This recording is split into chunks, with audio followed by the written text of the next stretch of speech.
dia. Li porto una carta que ha arribat per vostè. Ens la llegim? Hola, Maria Carme, soc la Clara, tinc 10 anys.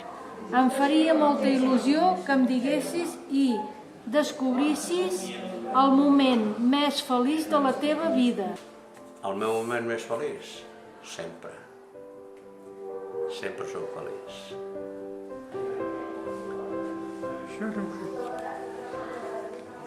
Tinc tantes coses que no sé per quina començar. L'única cosa que puc dir que tinc una família.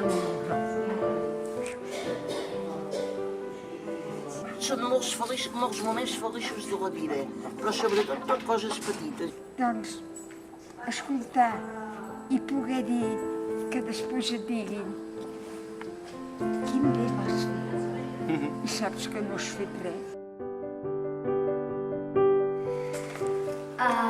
L'atenció de la Clara, molt trista perquè va tindre fills i no els va poder tindre. Que maco. I d'altra banda? Contenta per la comunió, igual que jo. Quan vaig fer la comunió vaig estar content.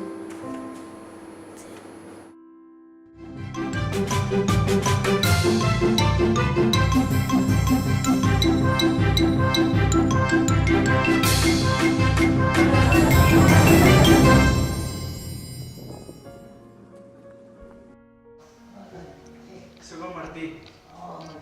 Em vaig fer una carta fa uns dies, doncs la vaig fer jo per vostè. Nil, sí. És el Nil.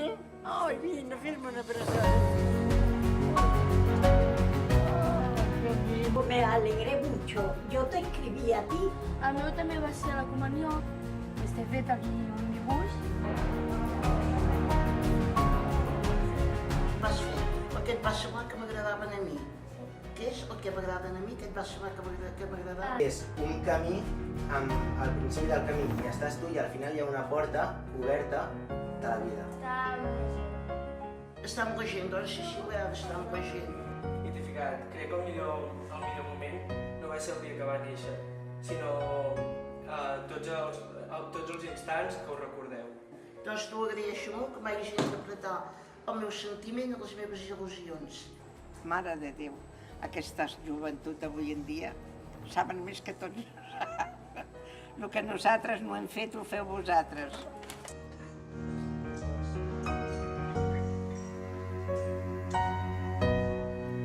No trobo paraules per dir-ho saber. Bueno, doncs